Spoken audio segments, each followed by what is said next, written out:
Bonjour, je me réjouis d'être avec vous encore un petit moment aujourd'hui pour une journée qui est spéciale puisqu'on est juste au milieu de la période du décompte de l'Omer.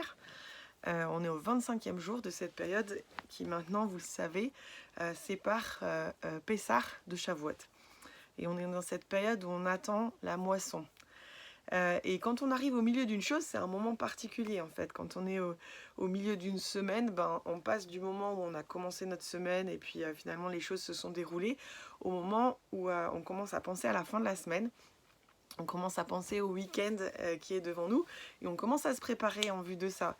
Quand on est au milieu d'une journée, si on considère que la journée commence le soir, comme dans la parole, la nuit tombe et puis le milieu de la journée, du coup, ça va être ce moment où le matin est arrivé et puis on entame notre vie active dans la journée, donc on passe vraiment à autre chose.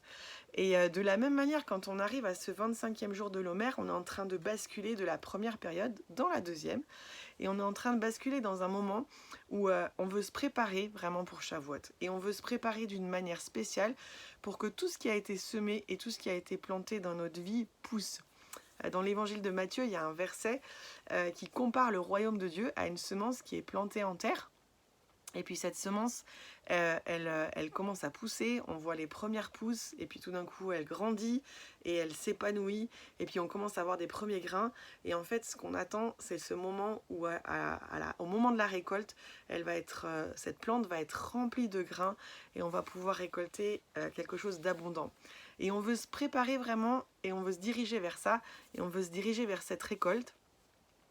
Et aujourd'hui, j'aimerais parler de cette récolte, pas seulement dans une dimension individuelle, qui est toujours là et qui fait toujours référence au travail du Seigneur dans notre vie, mais j'aimerais aussi parler de cette récolte en ce qui concerne notre prière et notre intercession pour les nations.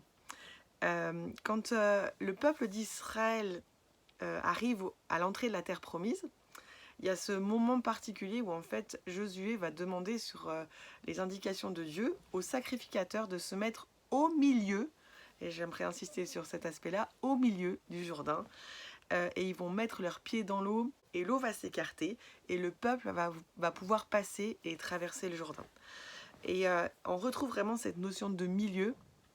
Et il me semblait vraiment, en pensant à ce jour, que ce jour qui est au milieu de cette période de l'Omer, c'est un jour spécialement pour nous tenir aussi au milieu du Jourdain pour nos nations et pour veiller à ce que ce ne soit pas seulement quelques personnes qui passent, quelques-uns qui ont compris ou qui ont perçu quelque chose que Dieu était en train de faire, quelques-uns qui sont sensibles au travail de Dieu dans notre cœur. Non, on ne veut pas juste être quelques-uns à passer, on veut que tout le monde passe. Quand on parle de la moisson qui est à venir et du salut pour tous les gens qui ne connaissent pas Jésus, on est en train de parler de ça. On est en train de parler du fait que toutes ces personnes sont appelées à passer et à entrer dans cette première terre promise qui est la présence de Dieu et la réalité de Jésus. Donc on est vraiment dans cette démarche-là d'être ces sacrificateurs qui se tiennent au milieu du Jourdain pour faire en sorte que toutes ces personnes passent. Et puis plus largement encore, on voit dans ce texte qu'en fait, quand les sacrificateurs se mettent au milieu du Jourdain, c'est tout le peuple qui doit passer. Et il y a une insistance sur cet aspect-là, jusqu'à ce que tout le peuple soit passé. Et ce tout le peuple, pour moi aujourd'hui, ça résonne vraiment dans toute ma nation. Que vous soyez français, suisse, belge, anglais, que vous soyez au Centrafrique, au Congo, au Burundi, je pense à plusieurs avec qui on a eu des contacts dans ces derniers temps, quelle que soit votre nation en fait. Notre prière dans cette période et dans ce milieu de l'Omer, c'est de dire ok, on va se tenir là, au milieu, comme des sacrificateurs pour que tout le monde passe, pour que les gens qui doivent venir à Jésus viennent et pour que notre nation passe aussi. Alors c'est vraiment un moment particulier pour nous tenir là. Quel est le rôle des prêtres alors qu'ils se tiennent au milieu du Jourdain? C'est quelque chose qui est tout simple en fait et très symbolique. Ils portent l'arche de l'alliance. Le rôle des prêtres en fait, c'est de se tenir au milieu du Jourdain et de porter l'arche de l'alliance. Et cette arche de l'alliance, c'est pour ceux pour qui c'est un petit peu moins connu, l'arche de l'alliance, c'était un coffre que Dieu avait demandé au peuple d'Israël de fabriquer, qui contenait différentes choses. Mais ce qui est important pour nous aujourd'hui, c'est que cette arche, en fait, elle représentait le trône de Dieu sur la terre. Ça veut dire qu'elle représentait l'endroit depuis lequel Dieu régnait, et elle représentait aussi du coup l'endroit où Dieu siégeait et l'endroit où Dieu demeurait. Ça veut dire qu'il y a deux aspects en fait que les sacrificateurs assurent alors qu'ils sont là au milieu du Jourdain. D'abord, ils portent la présence de Dieu. En fait, Dieu vient au travers des sacrificateurs et il s'établit au milieu du Jourdain et il se tient là. Le terme qui est utilisé en hébreu pour dire qu'il se tenait au milieu du Jourdain, c'est un terme qui est assez fort, qui est vraiment on se tient fermement, on est établi là, on pose ses pieds solidement. Et bien, au travers des sacrificateurs, Dieu s'établit là, au milieu du Jourdain, pour que tout le peuple d'Israël puisse passer. Et dans ce milieu de la période de l'Omer, nous nous établissons au milieu du Jourdain et nous portons la présence de Dieu. Et Dieu est là et il s'établit. Il met ses pieds dans notre nation. Et c'est notre prière et c'est ce que nous voulons appeler et c'est ce que nous voulons dire dans ce temps. Et je vous invite vraiment à prendre au sérieux cet appel et cette réalité qui fait partie de notre identité et qui est décrite dans le Nouveau Testament, et où Dieu dit qu'il a fait de nous un royaume de sacrificateurs. Donc en tant que sacrificateurs, nous nous assurons que Dieu peut se tenir, que Dieu est établi, qu'il prend position fermement aujourd'hui au milieu de notre nation, et nous nous tenons là pour que lui se tienne là. Nous nous tenons là dans la prière, nous nous tenons là dans l'adoration pour que lui se tienne là. Nous servons sa présence, nous honorons sa présence pour qu'il se tienne là et pour que notre nation passe. Et puis le deuxième aspect, c'est cet aspect donc que l'arche est le lieu de la présence de Dieu, mais c'est aussi le lieu où Dieu siège, le trône de Dieu. Ça veut dire que c'est le lieu où Dieu a autorité, c'est le lieu depuis lequel il gouverne. Et en tant que sacrificateur, dans cette journée, on se tient aussi là pour déclarer et dire l'autorité de Dieu, pour déclarer les projets de Dieu, pour déclarer les promesses de Dieu, pour être à l'écoute de ce que Dieu est en train de dire. Est-ce qu'on peut faire ça ensemble dans cette journée? Est-ce qu'on est capable, en tant que peuple de Dieu, de prêter l'oreille à ce que Dieu est en train de dire? Dans la saison passée, on a souvent parlé des décrets de Dieu. Je ne suis pas certaine qu'on comprenne toujours très bien ce que ça veut dire et de quoi il s'agit.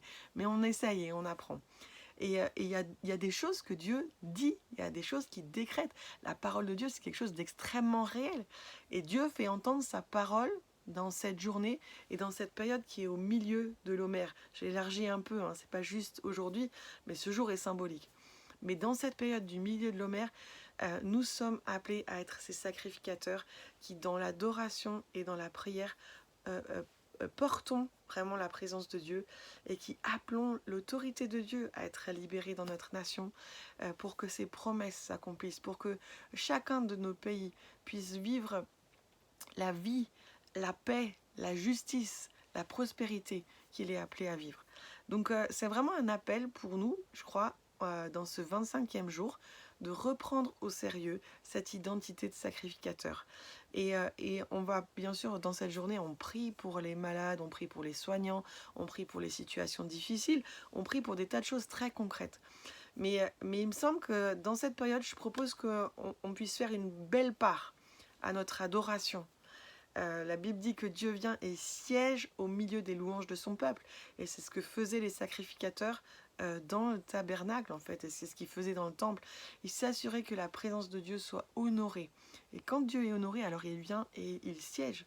Et il parle de son autorité. Donc nous, on va faire une belle part à ça dans cette période. On va prendre du temps vraiment pour honorer Dieu, on va prendre du temps pour l'adorer et on va prendre du temps pour porter sa présence au milieu de notre nation et prendre un peu de recul peut-être par rapport à des situations plus individuelles, mais on veut nous assurer que notre nation peut faire le passage et que notre pays aussi peut traverser.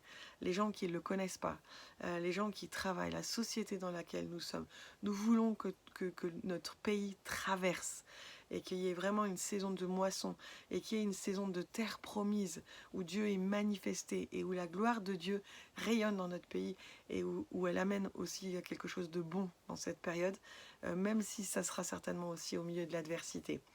Donc prenons en sérieux vraiment ce rôle de sacrificateur, et alors qu'on est au milieu de cette période de l'Omer, nous nous tenons au milieu du Jourdain et nous honorons la présence de Dieu, nous l'accueillons, nous prions, nous adorons et nous sommes à son écoute. nous écoutons quelles sont les prières de Jésus aujourd'hui devant le Père. Qu'est-ce que Jésus dit et qu'est-ce qu'il prie pour la France? Comment est-ce que sa compassion et son intercession résonnent pour la France? Comment est-ce que sa compassion et son intercession résonnent pour la Suisse?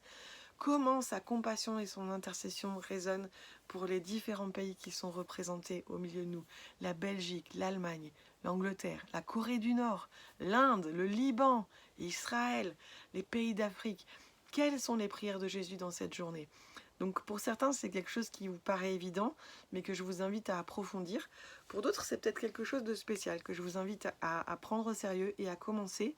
En tant que sacrificateur, nous sommes aussi un peuple prophétique et Dieu nous permet d'entendre les choses qui sont sur son cœur et d'être conscient de ce qui est important pour lui dans cette saison. Donc on veut être à son écoute pour pouvoir libérer sur notre pays vraiment les bénédictions et pouvoir libérer un appel de Dieu.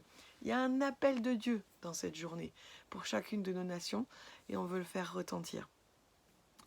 La promesse, c'est qu'à un moment donné, quand les sacrificateurs ont mis les pieds dans l'eau, l'eau s'est écartée et tout le peuple est passé. Et que nous soyons portés vraiment dans cette journée pour vivre ce que nous sommes appelés à vivre au milieu du Jourdain et au milieu de cette période avec le Seigneur. Soyez bénis.